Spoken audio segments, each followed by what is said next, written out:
बिस्मिल्लाहिर्रहमानिर्रहीम। Expert systems में अब हम थर्ड लॉजिक स्टार्ट करेंगे, दैट इज मॉडल लॉजिक।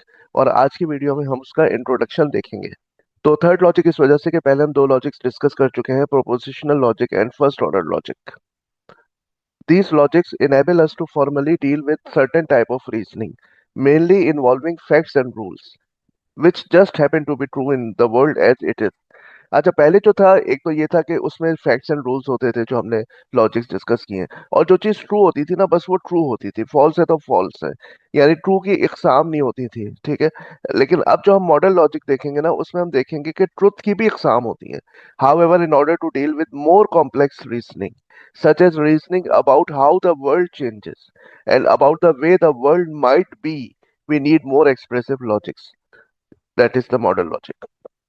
अगर हम ये देखना चाहते हैं कि हमारे इस टाइप के बाद वर्ल्ड में क्या चेंजेस आ जाएंगी, वर्ल्ड कैसा दिखेगा, जो चीज अभी सच है क्या ये सच रहेगी या नहीं रहेगी, तो इसके लिए ज्यादा कॉम्प्लेक्स रीजनिंग की जरूरत है।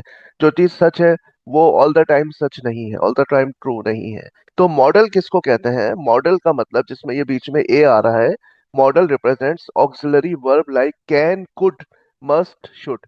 ये मस्ट, शुड, कैन, कुड, ये जो ऑक्सिलरी वर्ब्स है, जो वर्ब के साथ वर्ड लगता है, ये मॉडल कहलाते हैं। जी, ये क्या कहलाते हैं? ये इंग्लिश ग्रामर में मॉडल कहलाते हैं। इसी वजह से इस लॉजिक का नाम हो गया मॉडल लॉजिक। कंटिंजेंट और नेसेसरी का तो आपको पता होगा। कंटिंजेंट तो पता ही होगा कि हमने शुरू में पढ़ा था टोटोलॉजी क्या होती है, कंट्राडिक्शन और कंटिंजेंसी। याद है आपको? तो टोटोलॉजी वो चीज होती है जो हमेशा सच हो, कंट्राडिक्शन जो हर सूरत में फॉल्स हो, और कंटिंजेंट जो किसी सिचुएशन में ट्रू है, किसी सिचुएशन में फॉल्स है। तो क्या चीज ट्रूथ है जो कंटिंजेंट है, और कौन सा ट्रूथ है जो कि नेसेसरी है? तो in knowledge representation we want to be able to distinguish between these two. Necessary truths are things that could not be false. वो नेसेसरी ट्रूथ कहलाती है। जैसे मिसाल के तौर पे 1+1=2। Contingent truths are things that happen to be true. For example, that I am wearing a red jumper. तो किसी वक्त ट्रू है, किसी वक्त फॉल्स है। के Starmer is the prime minister of Britain. के स्टामर जो है वो ब्रिटेन का प्राइम मिनिस्टर, ये ट्रू है अभी, लेकिन it will not be true for ever. तो ये जो ट्रुथ है ये हमेशा के लिए नहीं है। The square root of 625 is 25 is true by definition, but it is not known by everyone. ये सच तो है, लेकिन हो सकता है सबको ये सच पता ना हो। This is the best of all possible worlds, may और मे नॉट बी ट्रू। कुछ लोग इसको बिलीव करते हैं, दूसरे इसको बिलीव नहीं करते। z is equal to Y, y is equals to x, x is equals to z. After the execution of this sequence, the value of x will be the value of y before the execution of this sequence, and vice versa. तो क्या होगा कि x की value वो होगी जो कि execution से पहले y की वैल्यू थी, क्योंकि y की वैल्यू z में जाएगी और z से फिर x में चली जाएगी।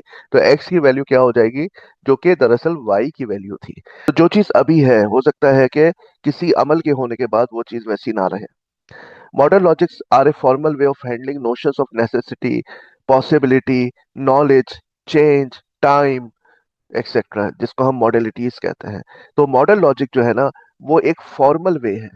कंप्यूटर के थ्रू हम क्या कर सकते हैं, हैंडल कर सकते हैं क्या चीज नेसेसरी है, क्या पॉसिबल है, किस चीज की नॉलेज है, चेंज के बाद क्या हो जाएगा, वक्त के बाद क्या हो जाएगा। तो ये सब चीजें जो है मॉडलिटीज। तो फर्स्ट ऑर्डर लॉजिक के बाद ये जो लॉजिक है ये ज्यादा एक्सप्रेसिव है। जैसे फर्स्ट ऑर्डर जो थी वो ज्यादा एक्सप्रेसिव थी as compare to propositional logic.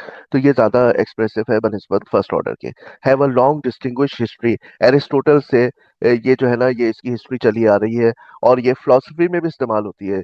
और माहिर लिसानियात भी जो जबानों के इर्तिका के इल्म पे उबूर रखते हैं, लिंग्विस्टिक्स, लिंग्विस्ट जो कहलाते हैं, जो लिंग्विस्टिक्स जो इल्म होता है जबानों के इर्तिका का, उस पे भी ये इस्तेमाल होती है मॉडल लॉजिक। और इसके अलावा अब तो कंप्यूटर।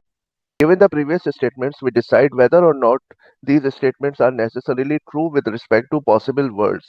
तो जब कोई स्टेटमेंट दी जाएगी तो उसके साथ हमें ये देखना होगा कि ये स्टेटमेंट जो है वो ट्रू भी है इस वर्ल्ड में या इस कैफियत में या इस जगह पे या नहीं। तो उसकी वजह से कॉन्सेप्ट आता है पॉसिबल वर्ल्ड्स का। जैसे मिसाल के तौर पे nothing can travel faster than speed of light. ये किसी फिजिसिस्ट के नजदीक तो ट्रू हो सकता है, लेकिन मुसलमानों के नजदीक हो सकता है कि ये कंटिंजेंट हो। मुसलमान कहते हो कि फरिश्ते स्पीड ऑफ लाइट से भी ज्यादा तेजी से सफर कर सकते हैं। ठीक है ना। जैसे हजरत जबरील अलैहिस्सलाम फरमाते थे कि पलक झपकते क्या एक लम्हे में मैं आसमानों पे होता हूँ, जब अल्लाह का हुक्म होता है तो मैं उसी वक्त मदीने की गलियों में होता हूँ। तो हो सकता है कि मुसलमानों के नजदीक जो है ना ये चीज, एक फिजिसिस्ट के नजदीक तो ठीक है, तो मुसलमान के नजदीक जो है ना ये एक पॉसिबल वर्ल्ड में ट्रू है, दूसरे पॉसिबल वर्ल्ड में ट्रू नहीं है। पॉसिबल वर्ल्ड्स में जो है ना कोई चीज ट्रू है तो it is true in a world rather than just true, के बस वो ट्रू है, हर सूरत में ट्रू है। तो यहीं से हमारे पास कॉन्सेप्ट आता है नेसेसिटी और पॉसिबिलिटी का। तो इसका आइडिया जो है वो 1960s में लॉजिशियंस इसको लेके चले, और इसका मेन सपोर्टर था सोल क्रिप के। और इसी की वजह से जो सेमेंटिक्स इसके बने हैं ना मॉडर्न लॉजिक के, वो क्रिप के सेमेंटिक्स कहलाते हैं। पॉसिबिलिटी एंड नेसेसिटी की रिप्रेजेंटेशन किस तरह होती है? तो सबसे पहली बात तो आप ये समझ लें कि जो चीजें प्रोपोजिशनल लॉजिक में आपके पास ऑपरेटर्स थे, नेगेशन के, कंजंक्शन, डिस्टिंक्शन और कंडीशनल्स यानी इम्प्लीकेशन बाय इम्प्लीकेशन, वो तो सेम रहेंगे। लेकिन अब यहाँ पे दो चीजों का इजाफा हो जाएगा, जैसे it is possible that P, P क्या है? सम प्रोपोजिशन जो कि ट्रू भी हो सकती है, फॉल्स भी हो सकती है। It is necessary that P, it is possible that P is true, it is necessary that P is true. तो नेसेसिटी और पॉसिबिलिटी को रिप्रेजेंट करने के लिए हमारे पास ये दो ऑपरेटर्स हैं, एक ये डायमंड का जो कि पॉसिबिलिटी के लिए है, और नेसेसिटी के लिए, नेसेसरीली के लिए हमारे पास है बॉक्स। और डीमॉर्गन्स थ्योरम के तहत हमारे पास बॉक्स ऑफ पी बराबर है not of diamond not of P. जैसे फर्स्ट ऑर्डर लॉजिक में जो हम उल्टा ए बनाते थे उसको, जैसे रिवर्स ए पी होता था ना, उसको क्या कर देते थे? Not of some not of P. ठीक है।